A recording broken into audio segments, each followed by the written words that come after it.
Hey everyone, this is Dr. Shojo, the Japanese behaviorist. Do you think Wonder Woman is progressive? Wait until you hear how wild Sailor Moon is. A few months ago, Eli commented on my video about fathers in Japanese anime, and we had an interesting exchange of ideas about the heroines and women's roles in anime and manga.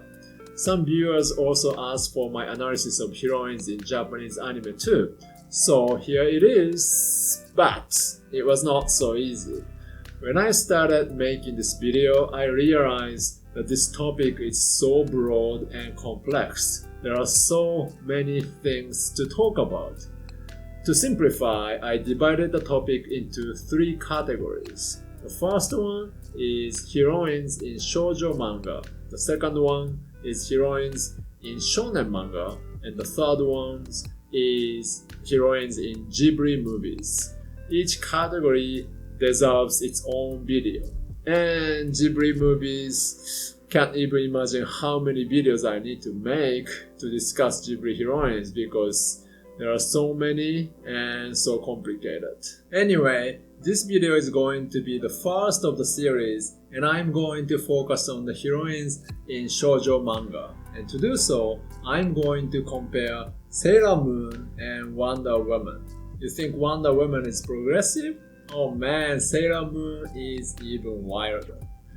Let's start with Wonder Woman. Wonder Woman was created in 1941 by William Moulton Marston, an American psychologist. What is interesting about Marston is that he was a progressive, a polyamorist, and a feminist. He lived with two women, his wife Elizabeth Holloway Marston, who is also a psychologist and an attorney, and their life partner Olive Byrne. Their lifestyle was unconventional, to say the least, and both of those women contributed to the creation of Wonder Woman.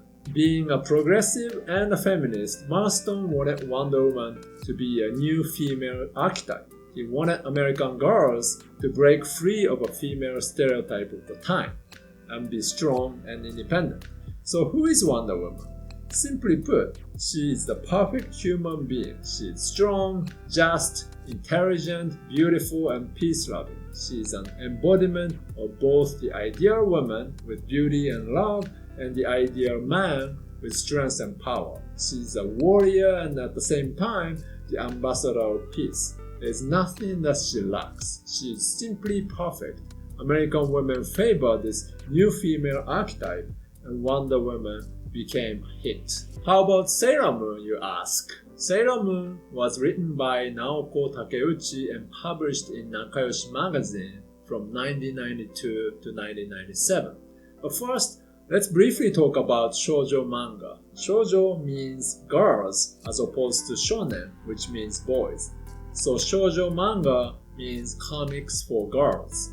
When I was a kid, I was reading a shonen manga like Shonen Jump, and my sister was reading shoujo manga like Nakayoshi. And my sister and I exchanged each other's mangas, and boy, shoujo manga made no sense. Shoujo manga has a long history starting sometime in the 1950s. In the beginning, male manga artists wrote for girls, but in the 60s, female manga artists began to dominate the field. By the time Sailor Moon appeared in the 90s, shoujo manga was written by female manga artists and read by girls. And this is an important point. Sailor Moon was written by a female manga artist and read by girls. That is, whatever is in Sailor Moon is primarily appealing for women and not for men. What men think is not their concern.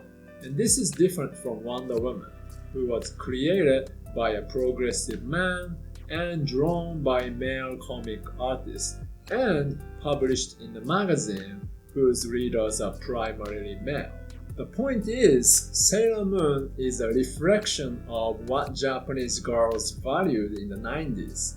The artist Naoko Takeuchi had no intentions to make Sailor Moon a new female ideal or to liberate women from Japanese society, or to appeal to male audience. Rather, Sailor Moon is the wishes of ordinary Japanese girls, created by the Japanese women and consumed by the Japanese girls. So who is Sailor Moon? She is an ordinary schoolgirl. She is lazy and not so smart. She is a crybaby. She loves sweets and video games. She has many good friends and has a good heart, but she is more of a comic than a strong leader. Sailor Moon does grow up as a superhero, but her basic characteristic doesn't change over time. And that's what Japanese girls favor. A lovable, ordinary girl with a group of friends. She is the opposite of Wonder Woman. How about her appearance? She is lovely, which is called kawaii in Japanese. She has kawaii aspect both in her personality and her physical appearance. She has yellowish blonde, long hair. She has a pair of wide blue, sparkly eyes. She has long yet skinny arms and legs.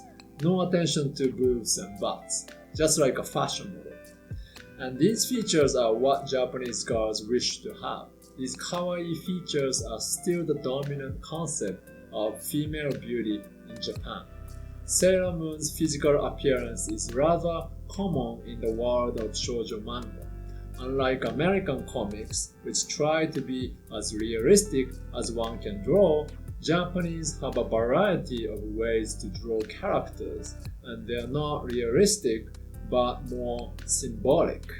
Parts that are emphasized are the parts Japanese girls pay attention to: eyes, hair, body shape, dress, and that's what Japanese girls perceive as pretty. It is interesting to compare this with Wonder Woman, who is beautiful and sexy but not kawaii. For Americans, kawaii features might look too childish to be attractive. It is also interesting to compare with shonen heroines, who have big boobs and strong personalities. Japanese boys have a different preference too, which is for the next video. How about Sailor Moon's interest? Her future goal is to be a bride, which probably doesn't make Western feminists happy. And she has many romantic interests and eventually falls in love with Tuxedo Mask. How are men described in Sailor? Tall, handsome, supportive, and mysterious. Just like a prince from Disney movies. You can see how popular I was when I was young. The Japanese girls' fantasy goes even wilder, and the US TV network had to cut them out when they aired in the United States. Sailor Neptune and Sailor Uranus are presented as cousins in the United States version, but in the original Japanese version, they are lesbian lovers. The US completely dropped the Starlights from the show. The Starlights are biological women who transform into men, and they wear explicit costumes. The US TV network made changes to those characters because they are too confusing to kids. But did the Japanese girls get confused by them? What's going on in the Japanese girl's head? You might be thinking that Sailor Moon is progressive enough to accept LGBT+, but it's probably misleading to see this from the American LGBT+ perspective. It is rather coming from Japanese culture. In Japan, there is a tradition of an all-female theater called Takarazuka Revue. It is a musical theater group that began in 1914. The actors are all females and they are all bachelorettes. Yes, they are all single. Because they are all women, some of them take male roles. And the actors who take the main male roles are the most popular actors in the theater, and they are called the top star. The top stars are the main attraction of the theater. And who comes to watch the show? The audience of this theater is 90% women. They fall in love with the top star actors. And this is what is happening in Sailor Moon. Sailor Guardians is an exclusively female group. Some of the Sailor guardians resemble those of Takarazuka top stars. Sailor Neptune and Sailor Uranus resemble the theater completely, and the Japanese girls love to see them being romantic. But is this a lesbian affair? Well, it's probably not in the Western sense. It is rather all done within the Japanese girl's fantasy.